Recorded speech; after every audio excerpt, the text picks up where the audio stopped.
अमृत नावाचा वर्षाव होतोय. माझी इच्छा अशी झाली की आपण अमृत वर्षीने रागाने सुरुवात करावी. हरी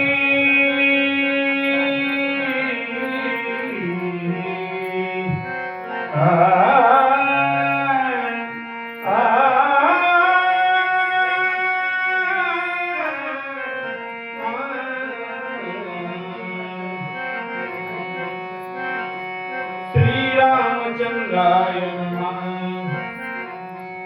उद्धुरोनिया ते केसरी विजयी झाला कपी केसरी. देवी राहोणी गगनांतरी मधुर स्वरी अनुवाद.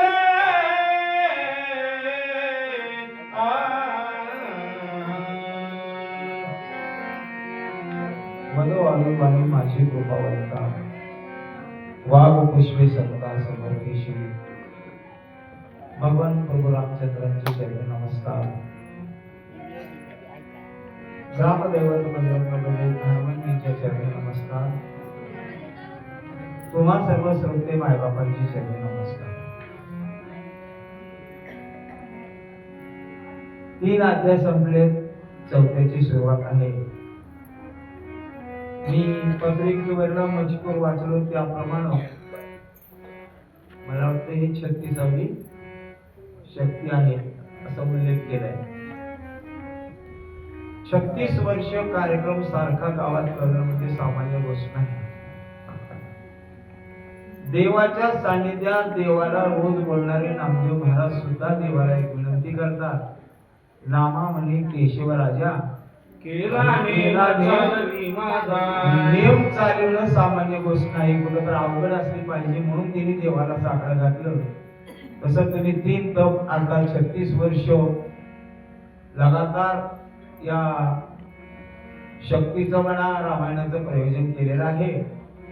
असं वर्षानुवर्ष रामायण चालवणाऱ्या सगळ्या तुमच्या या गावाला माझा साष्टांग नमस्कार.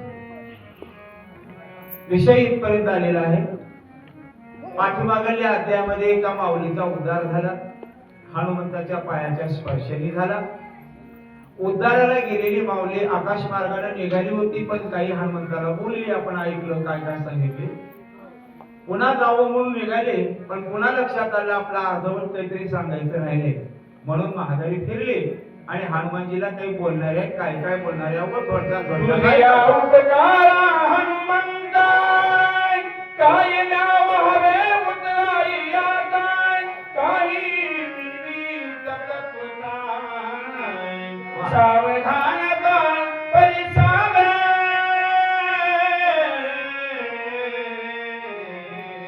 ही माऊली हनुमानजीला बोलत असताना म्हणू लागली, तुझी या उपकारा हनुमंता, थोडा आलो तुझ्यावर बोलले. मी सर्व सर्व सर्व सांगतो.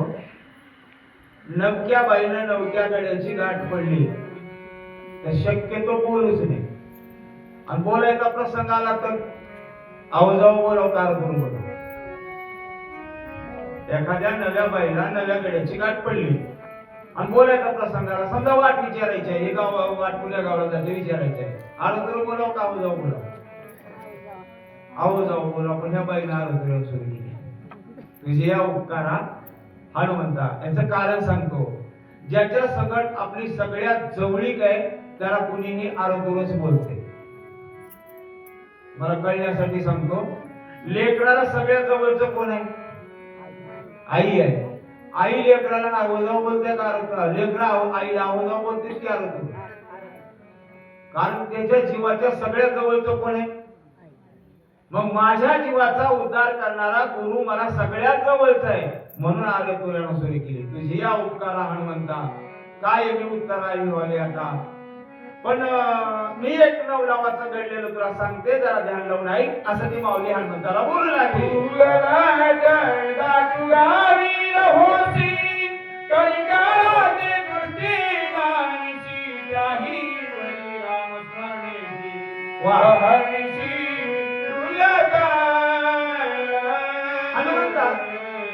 तू आदत आहेस. आदत म्हणजे न भिणारा, आणि दाटुका म्हणजे दुसऱ्याला भीती दाखवणारा.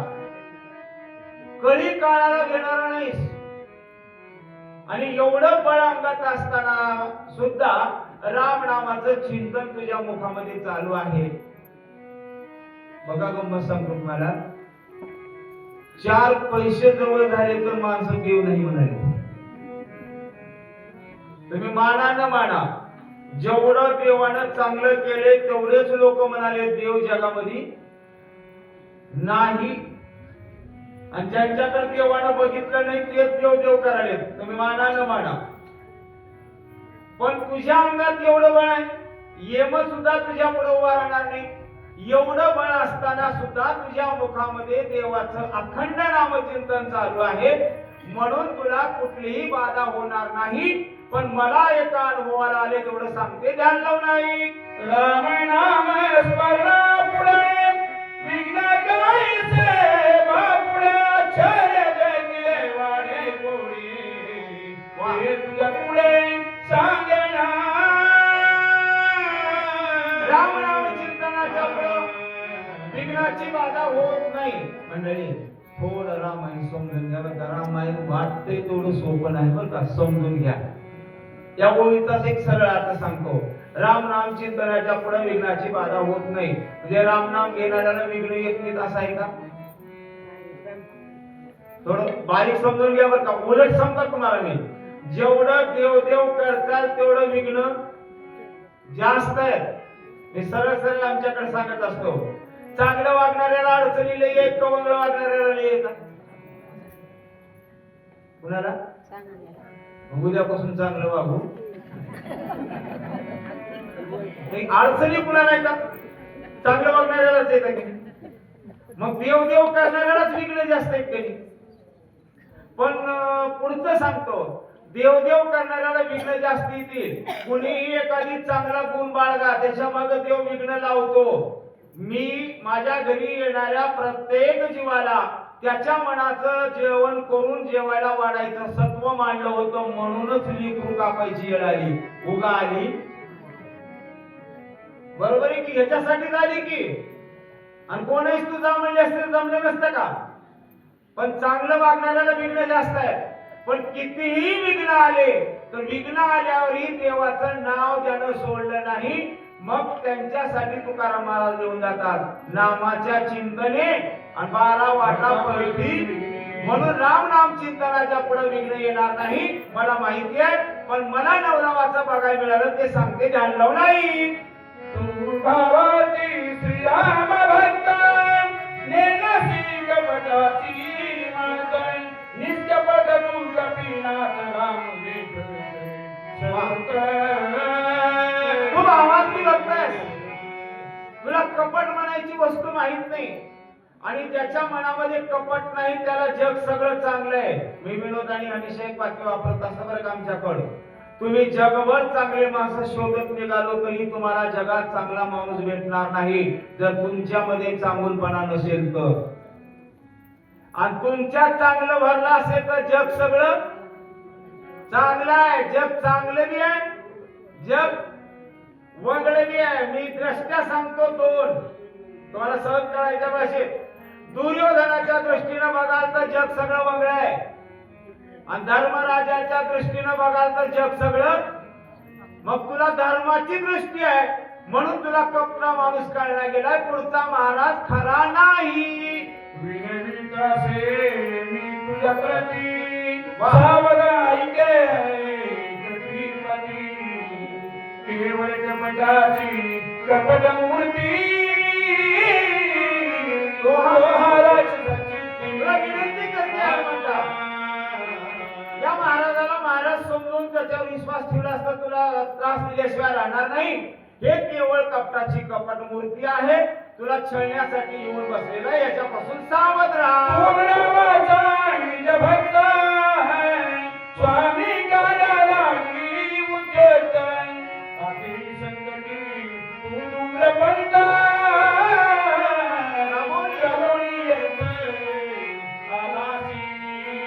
रामाचा निजभक्त. आता निजभक्त शब्दांची व्याख्या ज्याच्या त्याच्या बुद्धी परिवर्तनाने वेगवेगळ्या पद्धतीने मांडता येते. पण मी सरळ सरळ सरळ सरळ भाषेमध्ये सांगू का, ज्ञान असणं महत्वाचं नाही, भाव भक्ती असणं महत्वाचं नाही, त्याला कर्माची जोड असणं महत्वाचं आहे. तिन्ही एका जागी झाल्या खरा भक्त आहे बघा. तिन्ही बी कर्मही पाहिजे, ज्ञानही पाहिजे आणि भावही भक्तीही पाहिजे. तू भावार्थी भक्त आहेस, तुला कपट म्हणायची वस्तू माहित नाही, पण पुढच्या महाराजाला महाराज म्हणू लागलास, हे महाराज खरा नव. ज्याची बनती परम साधोय तो हा कपटी महामैदोय सानयाची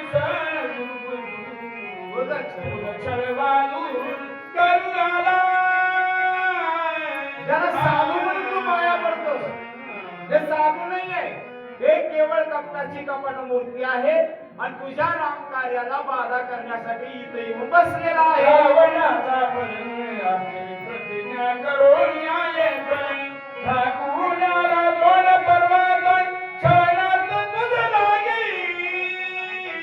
हे रावणाचा स्वेग आहे, तुला छळण्यासाठी आलेला आहे, कपट करण्यासाठी आलेला आहे. याच्यापासून सावध राहा.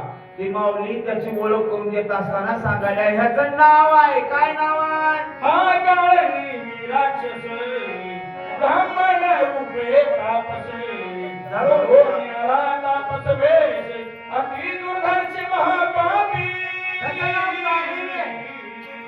हे असं नाही, हे रूप बदलून बसलेलं याचं विचित्र रूप आहे, भयानक रूप आहे, पण साधू होऊन तुझ्या पुढे बसलेला आहे. याच्यापासून सावध राहा, असं ती माऊली हनुमानजीला इशारा. छळण्याचा विश्वास धरीची छळ करी लक्षणाची छळ छळणे याची विलासी बहुमायेची जाण तू. याचा विश्वास करू नकोस. छळण करणं याचा खानदानी धंदा आहे आणि याच्यावर विश्वास ठेवल्यावर तुला छळल्याशिवाय राहणार नाही, म्हणून याच्यापासून सावध राहा, असं ती माऊली आकाशातून बोलू लागली. जेव्हा उदे सुहानु तव गोवा कपी नंदनु कामारावा सिंधरू ऐसा पण करणी आला. दिवस निघेपर्यंत हनुमंताला अडकवून ठेवतो, नाही तर जमलं तर हनुमंताचा काटा काढतो. ऐसा पण करून आला, असा पण करून आलाय. ऐकलं का महागडी आधी काळनेमीचा आणि रावणाचा संवाद चालला होता. तू जाऊन ह्याला मार म्हणून पाठवले ना, मारतो म्हणून आलाय, ऐसा पण करून आला. आता थोडं तुम्हाला रामायणाच्या नक्क बारकाईत नेतो. ज्या वेळेला रावणाचा आणि काळनेमीचा संवाद झाला तेव्हा ही बाई तिथं ऐकायला होती का? होती का? ऐकायला तर नव्हती. बाई तरी होती का? बाई नव्हती तर बाई कोण होती त्यावेळेला? मगर, सुसर काय असेल ते पाण्यात पडलेली मगर होती.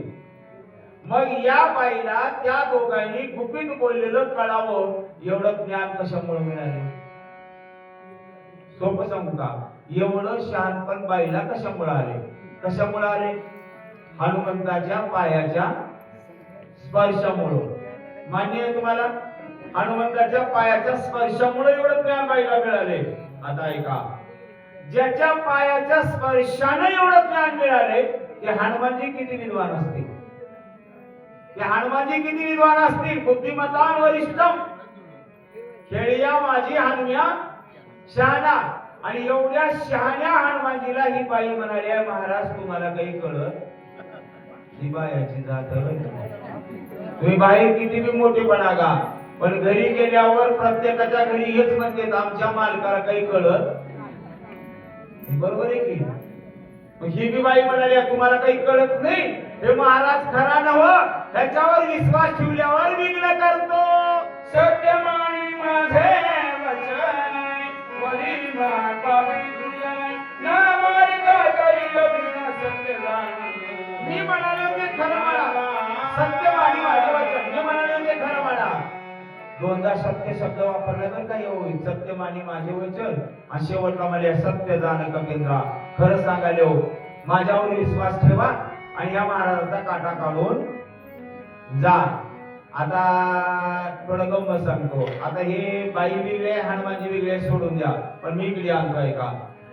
गड्यानं बायाचं ऐकाव का ऐकू नये? ऐकू नये. काही जण सांगाले ऐकू नये, काही जण म्हणाले ऐकावं. पण खरं उत्तर सांगू का? काही गोष्टी ऐकावं आणि काही गोष्टी ऐकून घे. तुम्ही माना ना माना. विनोदाने सांगू का? विनोदाने सांगितलेलं सोडून द्या. काय ऐकावं काय ऐकू नये. एखाद्या बाईनं आपल्या मालकाला म्हणले, हे बघा तुमच्या म्हाताऱ्याला आमच्याला पोसणं होत नाही, तुमच्या म्हाताऱ्याची वेगळी सोय करा, जरूर तिचं ऐकावं. आणि त्याच बाईनं जर म्हणले उद्यापासून जरा 5 वाजता नीट घरला या, तिच्या बापाचं ऐकायचं. आता काय ऐकायचंय काय नाही तुमचं तुम्ही ठरवा. पण मी एक विनोदाने आमच्याकडे बोलतो. मी तुमच्याकडनं मी नाव लांबून आलो, थोडं सांभाळून बोलायला, तरी विनोदाने बोलतो. ऐका. बाईला नवऱ्याचं घेऊन राहावं का बाईचं घेऊन नवऱ्याला राहावं? मी जे सरळ आहे ते तुम्हाला सांगतो. याचं खरं उत्तर सांगू का? जेवढं नवऱ्याचं घेव बाईला आहे तेवढं बाईचं घेव नवऱ्याला राहावं. ज्या नवऱ्याला बायाचं भेव आहे ना, ते नवरे 5 वाजता बाजार करून नीट आलेत आणि ज्यांचं भेव संपलंय ते सडक मोजाले. भेव त्यांचं बी राहावं तर संसार नीट करायला जातो. म्हणून बाई माणूस सांगायला म्हणून का निर्णय टाकलो. बाई सांगायला काय ऐकायचंय म्हणल्यावर तुला विघ्न येतील. आईचे बोलणी सुंदरी वा गेली अंतरिक्ष गगनांतरी जगातला कोणतरी वा केसरी एवढं बोलली आणि बाई निघून गेली.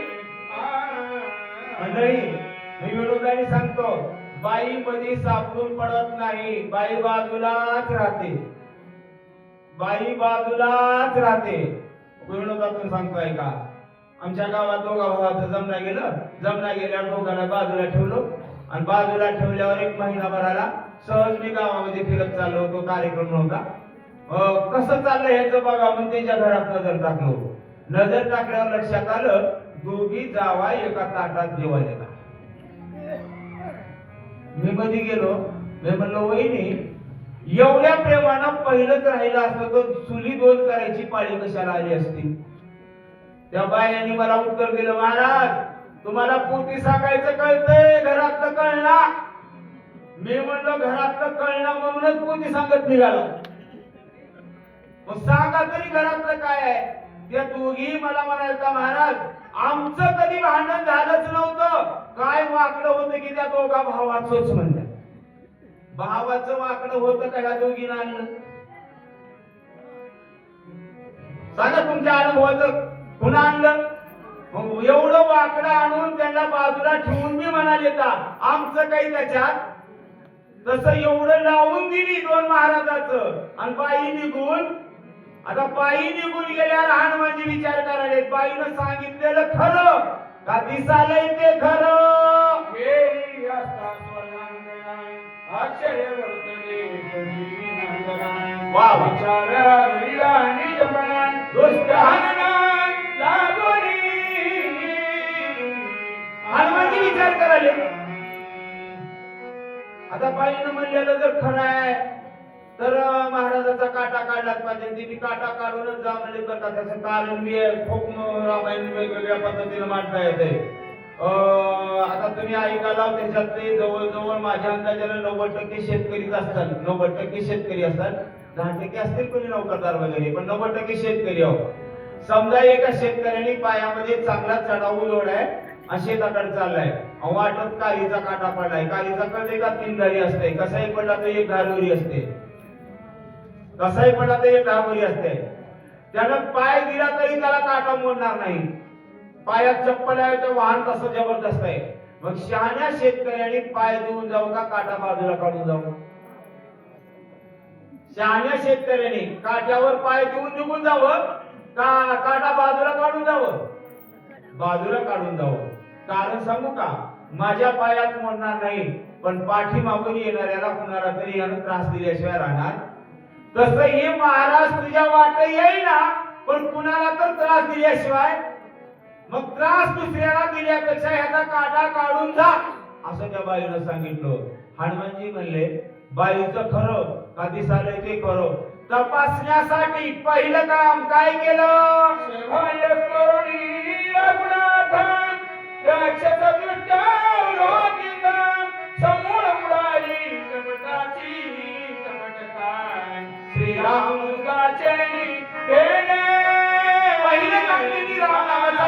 जयकार केला आणि राम नामाचा जय जयकार केला की महाराज लट लट लट लट लट कापायला लागला. राम नामाच्या चिंतनानेही काही लोकांना कापर सुटतय. थोडं खाली जीवन बोलू का? गावात सप्ताह उभारला तरी काही जणाला कापर सुटतय. येते तिराट रोजाला म्हणते. कशाला नाही कळालं तुम्हाला? आता राम नामानं कापर सुटले तेव्हा महाराज खरा नाही. हनुमानजीने विचार केला, पुन्हा तपासू लागले. ऐका, देखना हो देही पाहणे पाहता ठाई दृश्य दृश्य पची नाही दृष्ट्या तोही हनबे. ऐका माय बापू, थोड्या खोल होय. मी खोलात नेणार नाही, मला आधीच वॉर्निंग दिली. खोलात जाऊ नका, उतळ उतळ सांगा. उतळ उतळ सांगतो. आता खरं सांगतो, तुम्ही लक्षात घ्या. तुम्ही धडशियाव का आंधळ्याव? धडशियाव. तुम्ही सगळे धडशियाव. आता सगळी मला बघायला होती तुम्ही. आता मी विचारतो त्या प्रश्नाचं उत्तर द्या, मग मला सांगा तुम्ही धडशियाव का आंधळ्याव. आता माझा प्रश्न आहे का, देव खरा आहे का संसार खरा आहे?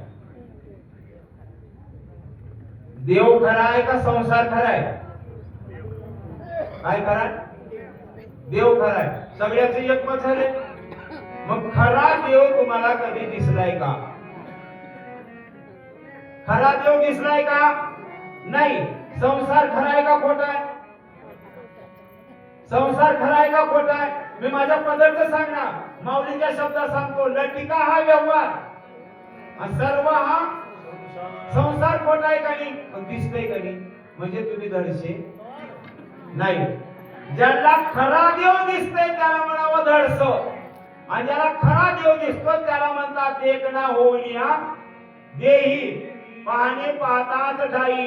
मग त्याला जगात सगळ्यात देवच दिसतो, कारण बघणाराच देव झालेला असतो. जर बघणारा देव झाला तर हरे पडिया काही दर्शन भावनेशी ठाव नाही वेगळे काही दिसेना. बघा, बघणारा देव झाला मग त्याला जगात दिसायचा प्रश्न नाही. त्याला व्यापक देवाचं दर्शन झालेलं असतं. मी आमच्याकडे विनोदाने एक दृष्टांत सांगत असतो. माय तुम्ही आता सगळे कोणी बसला, मस्त प्रतिसाद द्यायला बरं वाटलं. ऐका, तुम्हाला दूध माहित आहे का? गाईचं असेल म्हशीचं असेल, दूध माहित आहे की? माहिती आहे. दूध घरी खाता का विकता? बरं, दोन्ही करत असतात. जाऊ द्या. दूध माहित आहे तुम्हाला. दुधाचं आयुष्य किती आहे? दूध काढल्यावर किती दिवस राहतंय? एकच दिवस की. दुधाचं आयुष्य किती आहे? एक दिवस. आता ऐका, त्या दुधाचं दही केलं तर 3-4 दिवस राहते की? दह्याचं घुसळण करून तुम्ही मधून लोणी काढलं तर 8-10 रोज राहते की? आणि लोण्याचं तूप केल्यावर किती दिवस राहते? महिनाभर नाही, किती दिवस. त्याला सांभाळा फक्त. आता ऐका, तुम्हाला पाठीमागे नेतो. एका दिवसात नासणाऱ्या नासक्या दुधात जसं शाश्वत तूप आहे, तसं सगळ्यांच्या नासक्या देहात शाश्वत परमात्मा गरज आहे. फक्त त्याला मंथोनी नवनीत अंतैशे घे. आणि असा देव ज्यांनी शोधून काढलाय त्याला स्वतःच देव व्हावं लागते. स्वतः देव झाल्यावर त्याला दुसरे कप्त जगातले दिसत, कारण तिथं बघणारा संपलेला असतो. मग जग वेगळं आणि आपण वेगळं कधी दिसत? होय परिचिन्न परिभाषा दृश्याचे भान झाली झाली आधी थोडीशी गोड चिन्ह तेथे कैचे दृष्टा परिचिन्न होणं म्हणजे जाग्यावर गेलं. आणि जाग्यावर आलं ना मग जग वेगळा आहे, मी वेगळा, असं त्याला भास होतो. आणि भास झाल्यावर मग भाषे दृश्याचे भान. मग पुढचा महाराज नव का महाराज आहे नेमकं कळणार गेले. अजून याला सोपं करून सांगू का? आत्मदृष्टीनं बघायला होता त्याच्यातली राम आहे, माझ्यातली राम आहे. बाह्य दृष्टीनं बघायला होतं तर महाराज दिसायलाय, आणि बाईचं म्हणणं आहे महाराज खरा. हे नेमकं काय कळणार गेल्यावर एकच पर्याय. एका श्रीरामासाठी उडती कपटाची आकोणी तो श्रीराम सन्निधी कपट गोष्टी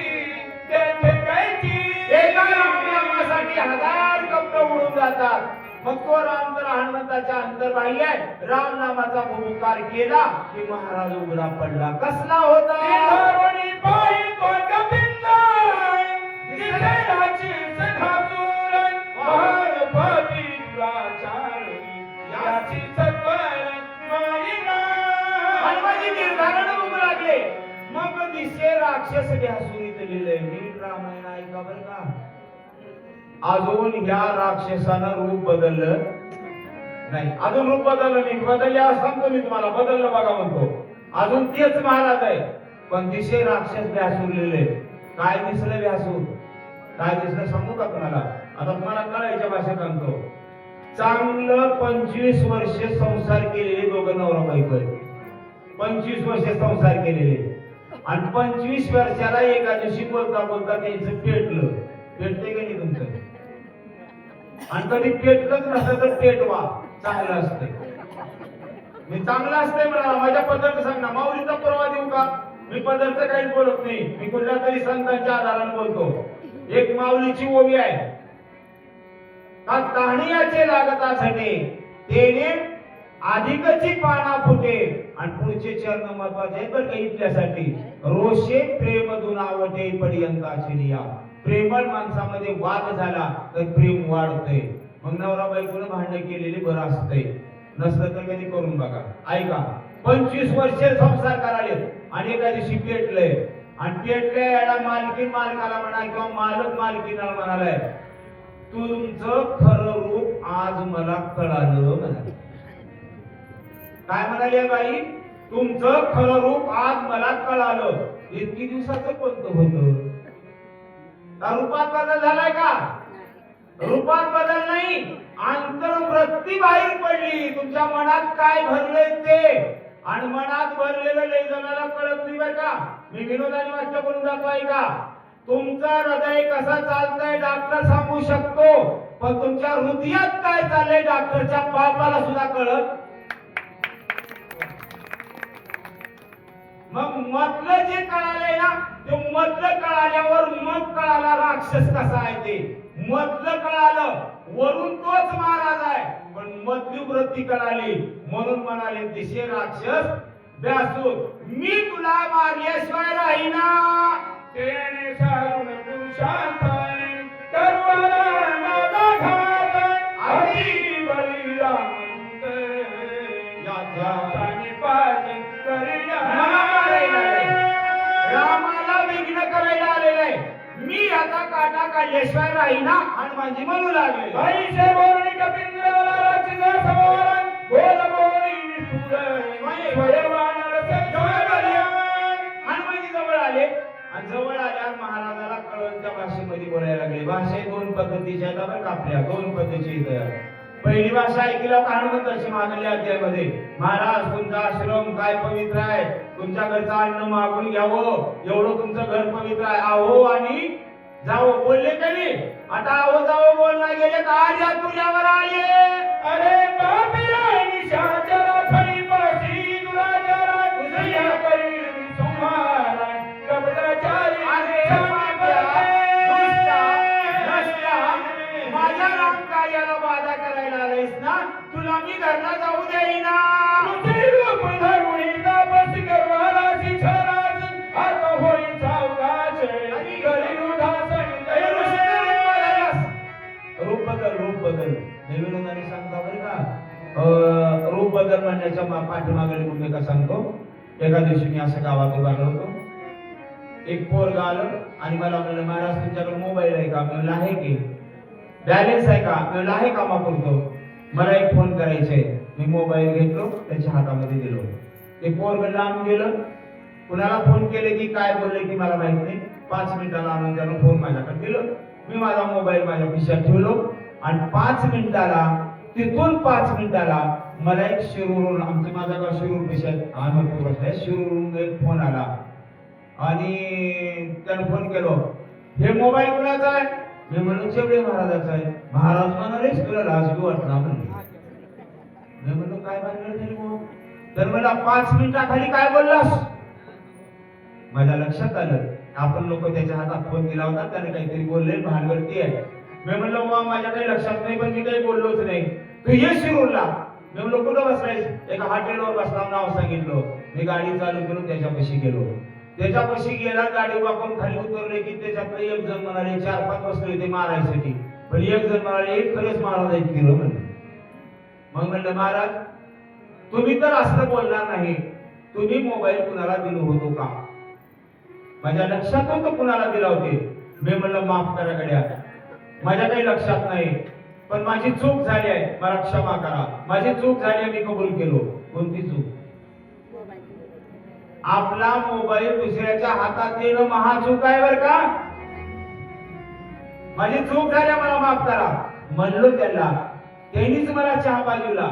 घरी आलो, मी त्या पोराला बोलून घेतलो आणि त्याला एवढं सांगितलं, बाबा रे तुला जर मोबाईलवरून आक्षेपार्ह बोलायचं असेल, वाईट वक्त बोलायचं असेल, तर नंबर स्वतःचा वापरायचा, दुसऱ्याचा मोबाईल घ्यायचा नाही. कळाले की? हनुमानजी म्हणाले काळणी दिला, अरे तुला कपटच करायचंय तर मोबाईल तुझा वापर. हे महाराज लोकांचा साधूचा मोबाईल घेऊन का आलायस? माझे हाते परिचय वाजन वाजची दिवे आचे जाणून चिवे तरी पुरुषार्थनी जबळे. आता इकडे डबल शब्द वापरलाय, एवढा डबल शब्दाची सोडवणूक करतो पुढे जातो. हनुमानजी म्हणाले माझ्या हाताने तू वाचत नाहीस, पण डबल शब्द वापरलाय, जीवी आणि जित शब्द वापरलाय. डबल शब्द जेवढा सांगतो त्याचा अर्थ सांगतो आणि निघून जातो. ऐका माय, आपल्याला एखाद्याचा राग आला, एखाद्याचा म्हणण्यापेक्षा आपल्या घरातून उंदीर सरप निघालाय, आपण त्याला मारलो, त्याच्या देहातून जीव बाजूला काढलो का जीव संपलाय? आपण उंदराला सरपाला मारलो, त्याच्या देहातून त्याच्या जीवाला बाजूला काढलो का त्याचा जीव संपलाय? फक्त जीवाला बाजूला काढलो, जीव कायम आहे की? हनुमानजी काय म्हणाले, तुझ्या देहातून जीवाला तर बाजूला काढतोच काढतो, पण जीवाचाच नाश करून टाकतो, पुनरपी जन्मा येण्याची नाही. एवढं म्हणल्याबरोबर काळीने एवढंच म्हणला, यासाठी केला होता, एवढ्यासाठी तर तुमच्या भेटीला आला. ऐसे बोलता मारुती सरसावला राक्षस मूर्ती आणि लिंगावया कपी प्रती साठो बचिती मांडला. एवढं म्हणल्याबरोबर त्यांनी विचार केला, बघा आता कसे आपलं भांडवल उघडं पडले का नाही, मग लपवून कशाला ठेवायचंय, उघडं करू जाऊ द्या. आय कोणी कपीचे उत्तर कारण निशाचर घरी दरिद्राळ चली रे वाहती घासूर है भास का. आपलं खरं रूप धरलं बघा, वाढला काळीने, वाढला किती वाढला? जसे योजने वाढला उंचाई अरमाया योजने पाच माथांचे उभारले कसे जैसे वृक्ष सुळकाया. 40 कोस लांब रुंद झालेले, उंच झाले, 20 कोस रुंद झाले, एवढं मोठं झालं. आता झालं बघा खरं, पहिलं होतं तसं. डोक्यावरले केस सुळासारखे झाले, आठही दारा संसनीत भाषाची कळे आत सगळी अशुद्धे निकळते कैसा भासत त्या चुरा. चारी तोंडामध्ये रक्ताचे मासाचे गोळे, रक्त गळायला लागलेले, असल्या रूपाचा काळी वारायला. गोया तळी मुगळा थोड जैसे धगधगी तंगळ पैसे दिसती नेत्रगोळ वाटी विक्राळ आकृती. लाल मुंगाचे डोळ्यात बघितल्याबरोबर पिऊन मारावा असलं रूप धरून वारायला. जैसा मेघ गडगडीला तैसा निशा जलगर्जनला ओढीत घेऊन रावी गलाय अमांत दृष्टी पावसाने गर्जना करावी कसली गडगर्जना केली आणि हनुमंताच्या अंगावर कोलीत नावाचा हत्यार. मी मुद्दाम बोलतो बरं का, कोलीत नावाचा हत्यार, नाहीतर आम्ही सांगत सांगत म्हणालो कोलीत म्हणजे जळतं लाकूड. ते पुढे धुनी घातलेल्या धुनीतलं लाकूड उचललं म्हणाले, नाही नाही, कोलीत नावाचा हत्यार आहे, घेतलं हनुमंताच्या अंगावर धावून येऊ लागलेला आहे. प्रतापने कोणी निशाचरी वेगी वाढलाय कपी केसरी योजन गगनांतरी उसळी चालला. 40 कोस वरी उंच उडी मारली आणि तिथून जे माघारी आले लचोनिया आणि शांचर उडी घातली सत्वार भाले सतचूर्ण शरीर कपिभार बळी पडता वरून जे उडी मारली काळवीच्या छाताडावर मारली. माय बापू तोंड तेवढं मागे ठेवलंय. खरं घेऊ खोटं घेऊ माझ्या देवाचं नाव घेतलं होतं म्हणून तोंड मागे ठेवलं आणि शेवटाला देव तोंडच माघारी ठेवते. तुम्हाला एक विनोद म्हणून म्हटलं बोलू जातोय का 6 महिने बाधत पडलेलं माणूस एखाद्या दिवशी लई बडबड करू लागले की वळकावा आज ह्यानं जातंय कारण शेवटला तोंडच काम करतंय. तरी मी राक्षस पडला नाही गुणानं मारला गेलाय काय म्हणतोय तरी राक्षसा दुर्बळी आनंदात गेली आरुणी कपी तुझी रसने मी रांगोळी करी तरी गुणानं मारला गेलाय. हे हनुमंता मी मेलो वाटलंय का मी मरणार तुला मारल्याशिवाय असं काळलं गेले बरं का जगात आपण नीट राहिना आणि दुसऱ्याला राहू देईना. मी काळले मी तर सांगायला दुसरीकडे येणं गेला बरं का ऐका मी मेलो वाटायलंय का मी मरणार तुला मारल्याशिवाय राहिना असं म्हणलं तर खरं पण एवढे तुकडे झालते होते पडलं दणकण्या झालं काय आईचे बोलता राक्षसा कोणी आदळलं? कोणी आदळला करकश. वाव उठिला मुंबसे, पर्वतेश दनानिला. असं बोलता बोललो. एवढे तुकडे झाल्यावर उभारताय कसाला दणकण्या खाली पडलो आणि त्याच्यामुळे पर्वत हादरला आणि त्याचा परिणाम शब्द झाला ते खुदा गंधर्व ते होते निद्रिस्त देव भोनियाचे गै सैरा धावत पर्वती. 14,000 गंधर्व झोपले होते. काय वाजलं म्हणून उठले. एक विनोदाने बोलले जाते बर का वगळं माणूस 12 महिने बाधत पडल पण शनिवार अमावस्या गाठल्याशिवाय मरणार आणि शनिवारी मेले तर आठवड्यात जोडी केल्याशिवाय राहिना. ह्याने मी जोडी केले किती जणाला 14,000 गंधर्वाला. हे विनोदाचं सांगणं झालं माय बापू. ह्याच्यात मर्माचं सांगू का हनुमंताच्या हातानं मेल्यावर मी उद्धाराला जाणारा म्हणून काळ नेहमी आला होता का नाही ऐकलं की तुम्ही. हा काळ नेहमी आपण तर उद्धाराला चाललाय पण जाता जाता गंधर्वाला म्हणालाय उदाकीची माय बापन तुम्हा कशी लागली. हनुमंतानं मुक्तीचं दुकान मांडले.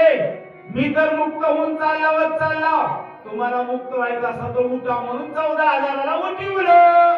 शब्द झाला त्या मूर्त गंधर्व होते निद्रिस्त देव भोनियाचे सैरा धावत पर्वती.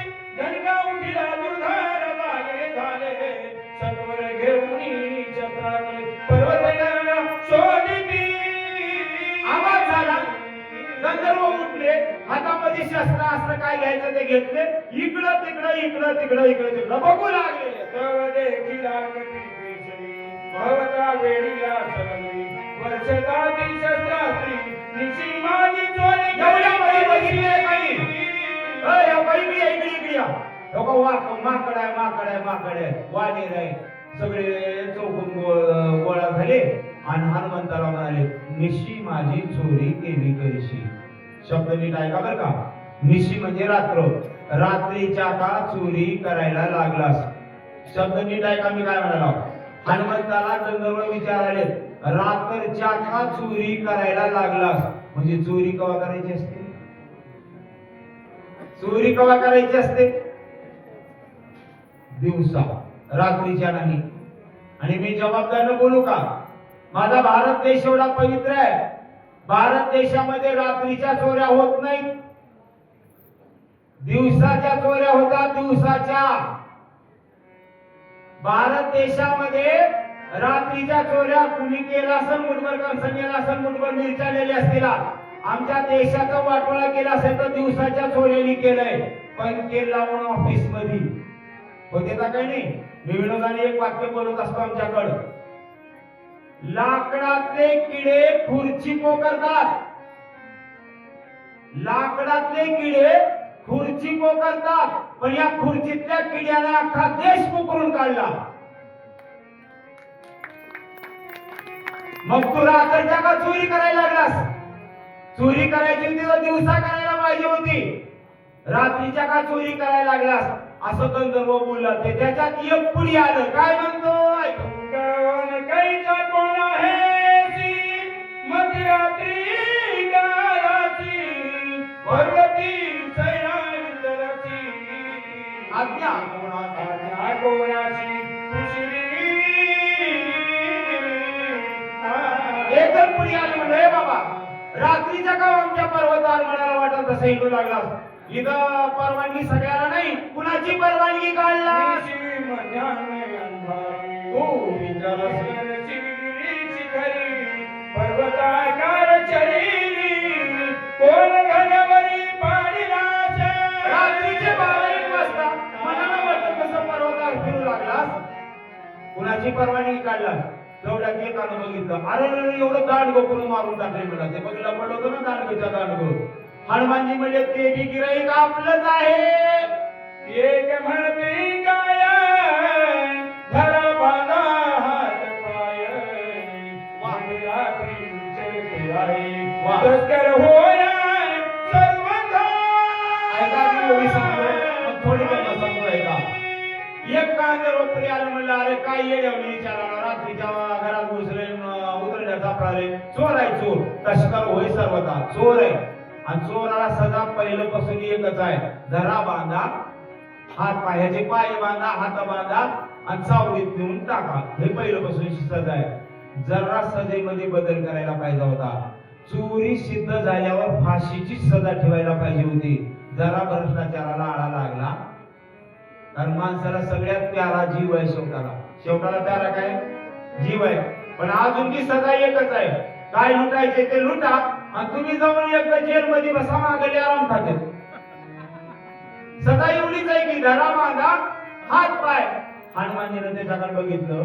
हनुमानजी मनात म्हणले, उभ्या जन्मात आम्ही ह्या झाडावरला पाला त्या झाडावर गेलो नाही. मला चोर म्हणालायस. तुझा नंबर शेपटात खाल्ल्या बाजूला लावतो. आयसाय करी करू मिनले सरोवते सगळे ते ते कोणी गोळांगुळाय मधुर बोल बोलता. हनुमानजी काय ऐकून घेतलं? हनुमानजी म्हणले त्यांची काही चूक नाही. आणि मंडळी या ओळीच्या आधाराने मी थोडं सगळ्यांना एक शब्द बोलून जातो. थोडं ध्यान लावून नाही का? हनुमानजी म्हणले त्यांची काही चूक नाही. आपण त्यांच्या गावात 12 वाजता घुसला म्हणून त्यांनी आपल्याला चोर म्हणाले. चूक आपली आहे का त्यांची आहे? तुमच्या गावात रात्री 12 वाजता विनाकामाचा आला म्हणजे चूक आपली आहे. आणि चुका स्वतःच्या शोधा. पण आमचं लई गंमत आहे. आपलं ठेवायचं गाडीवर झाकून आणि लोकांच्या घरात बघायचं. ही आमची पद्धत बनली आहे. आपली चूक कोणी बघणार गेले? हनुमानजी म्हणजे त्यांची चूक नव माझी चूक आहे. मी यांच्या गावात 12 वाजता आला म्हणून चोर म्हणाले. म्हणून दोन्ही हात जोडले आणि गोड शब्दामध्ये आपली अडचण सांगाले. ऐका बाबांनो, जम्बुली पाचे दक्षिण कोणी जिसकी दास है राजधानी सुग्रीव राजपुरा में गए स्थानी. ऐका, जम्मू नावाचा द्वीप आहे. त्याच्या दक्षिण टोकाला किष्किंधा नावाचं नगर आहे. तिथं सुग्रीव नावाचा राजा आहे. पण चूडामणी राजा आहे. चूडामणी म्हणजे त्याच्यासारखा राजा दुसरा होणे नाही. तुम्हाला चूडामणी राजा कसला असते एक दृष्टांत म्हणून सांगतो. तुम्हाला एक सत्य घटना सांगतो आणि पुढे सरकतो. थोडं ऐका. आपल्या देशामध्ये एक पंतप्रधान होऊन गेले. धोत्रे होते. धोत्रे. त्यांच्या अंगावर धोतरच होतो. आठवते का? त्यांचं नाव आहे, नाही ते पंतप्रधान नव्हते. महात्मा गांधी धोत्रे एकच होऊन गेले. त्यांचं नाव आहे लाल बहादूर शास्त्री. त्यांच्या पंतप्रधान असताना जीवनामध्ये घडलेली घटना सांगतोय का? पंतप्रधान असताना एका दिवशी सकाळी त्यांनी आपल्या घरी खुर्चीवर बसून पेपर वाचत असताना एक शेजारीण बाई आली आणि शेजारीण बाईने येऊन त्यांच्या मालकीणीला काहीतरी कानामध्ये बोलल्या. त्यांच्या मालकीन बाई त्यांच्या जवळ आल्या आणि येऊन म्हणल्या, अहो आपल्या शेजारणीला काहीतरी अडचण पडली आहे. त्यांना 200 रुपये पाहिजेत. म्हणून 200 रुपये उसने द्या म्हणाले. त्यांनी लाल बहादूर शास्त्रीने एवढंच उत्तर दिलं, अया शेजाऱ्याची अडचण भागविणं आमच्या या हिंदू धर्माची संस्कृती आहे, भागविलीच पाहिजे, द्यायला पाहिजे. पण माझं दुर्दैव आहे, माझ्याकडे 200 रुपये नाही, मी देऊ शकत नाही. म्हणल्यावर त्या मालकीनबाई माघारी गेल्या. त्यांनी जाऊन त्या बाईला काहीतरी सांगितलं, बाई निघून गेल्या. 8 दिवस गेले. 8 दिवसाला पुन्हा त्यांनी पेपर वाचत बसले. मालकीनबाई घरात काम करायला येतात. तेवढ्यात ती शेजारी बाई आली, मालकीनीला पुन्हा जाऊन बोलली.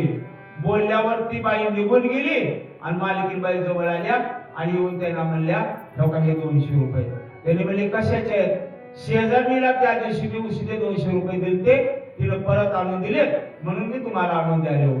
लाल बहादूर शास्त्रीने विचारलं, तुमच्याकडे पैसे कसे आले? 200 रुपये म्हणजे त्या काळातले, तुमच्याकडे कसे आले?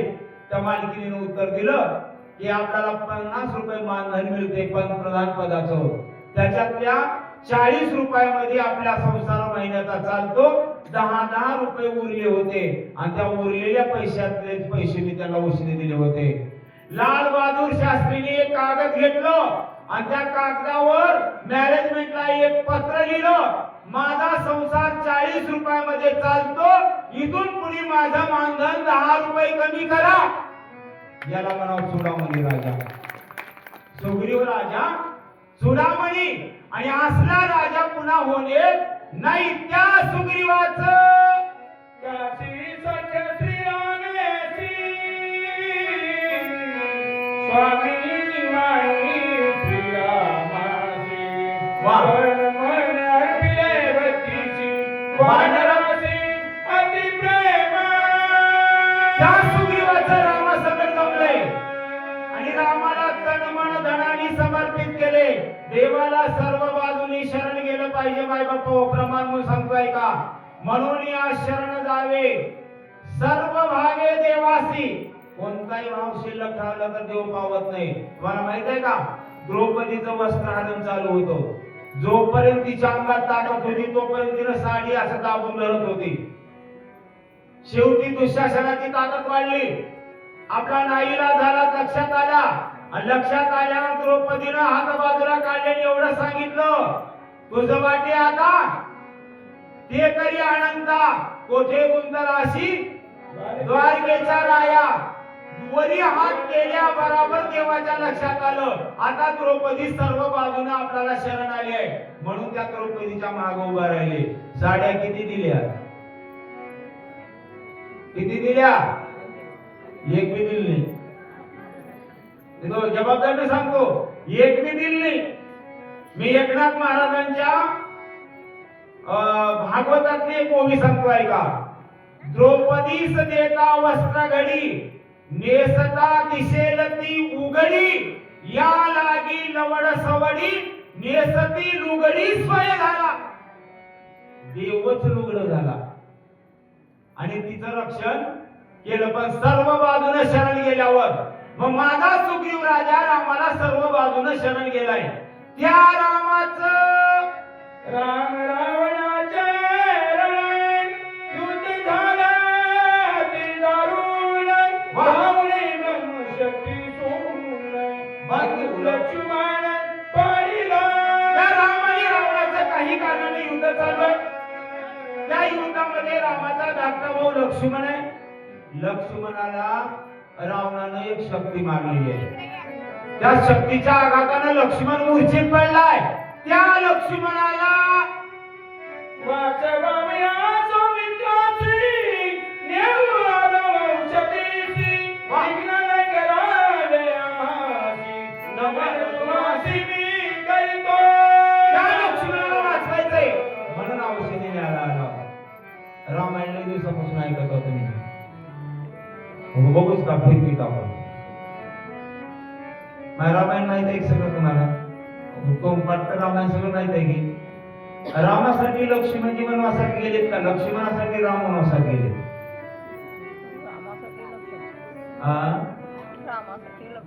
रामासाठी लक्ष्मण वनवासात गेलेला आहे. सगळ्याचं म्हणणं हेच आहे की एक मत झाले. आता ऐका समजा, मी म्हणालो रामासाठी लक्ष्मणजी वनवासात गेले नाहीत, लक्ष्मणासाठीच रामाने वनवास पत्करलाय. नाही तुम्हाला पटलं तर पटवायसाठी मी सिद्ध करण्यासाठी थोडं मागे नेतो ऐका. लक्ष्मणाचा अवतार कुणाचा आहे? शेषाचा आहे. शेषाच्या डोक्यावर पृथ्वी आहे आणि पृथ्वीला झालंय पापाचं मग वज्ज कमी करायला तर रामाने अवतार धरलाय. कुणासाठी धरलाय? शेषासाठी. शेष म्हणजेच लक्ष्मण. मग ज्याच्यासाठी अवतार धरलाय तो लक्ष्मणच मूर्छित पडलाय. त्याला वाचवायसाठी मी औषधी न्यायला आलेला आहे. ऐका. उद्या येता गरती प्राण्यासाठी औरलीला पती म्हणून मी औषधी मध्यरात्री शेवटची मी आलो. आमच्याकडे थोडं हे असतं बरं का. मी मोकळं सांगत असतो. रामायणातल्या बारकाई सांगण्याचा मला एक छंद आहे बरं का. एक टाकलाच फिरकी तर दुसरी मी टाकताय का. रामाला वनवासात कोण जाणलं नाही? रामाला वनवासात कोण जाणलं? काही बदलू नका बरं का. शेवटपर्यंत काही म्हणा नाहीतर लगेच बदलता. पुन्हा पाठवलंय काही ना. काहीची बुद्धी भ्रष्ट कोणी केली? बदललो लगेच. अगो 1 मिनिट जाऊ द्यायचं तो म्हणजे पुन्हा धाडलं खरंच. मंत्रीवर आले तर का. मंत्र्याची बुद्धी भ्रष्ट कोणी केली? विकल्पान. म्हणजे खरं वनवासात जाणारा कोण? विकल्प. त्यात गरीबाला कशाला दोष द्यायला हो?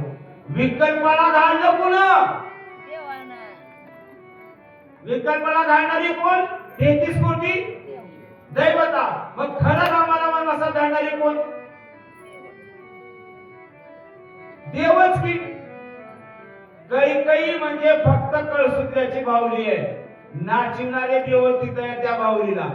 खरं धाडणारे देव लोक आहेत. हे रामायण समजून घ्यायचंय. पण थोडं अवघडच आहे. जाऊ द्या. त्या लक्ष्मणाला वाचवण्यासाठी मला इथल्या औषधी न्यायचंय आणि दिवस निघाल्यावर लक्ष्मण मारणार आहे म्हणून मी रात्रीच्या आलो. एवढी ओळख दिली पण आपली ओळख सांगितली नाही. आता म्हणाले मी कोण आहे? सुग्रीवे सहित वानर सगळ श्रीरामाचे किंकर माझे हनुमान माग सत्वर मदनावा. सुग्रीव सहित सगळे वानर रामाचे दास आहेत. सेवक आहेत. किंकर आहेत. त्याच्यातला दासानुदास मी आहे. माझं नाव हनुमान वीर आहे.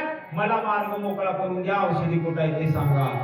अजून पुन्हा विचार केला असं जर ह्याला कळला गेलं तर जरा शास्त्र नीती सांगावं म्हणून शास्त्र सांगितलं. कोणतं? स्वामी कार्य साधिता पूर्ण सर्वदा करुणय विघ्न विलासी करिता चरण श्री रघुनाथ मालकाचं कार्य करणाऱ्याला कुणी विघ्न करू नका. जमलंच तर मदत करा. तुका म्हणे सत्य कर्मा व्हावे साह्य आणि घातली या भय नरका जाणे. चांगल्या कामाला मदत करावं. मी विनोदाने क्षमा मागून सांगतो. गावात कुणी परमार्थाचं काम करत असेल तर जमल तेवढी मदत करा. जर मदत करायला जड वाटत असेल तर शेतात जाऊन वाक्कल पांघरून निजा.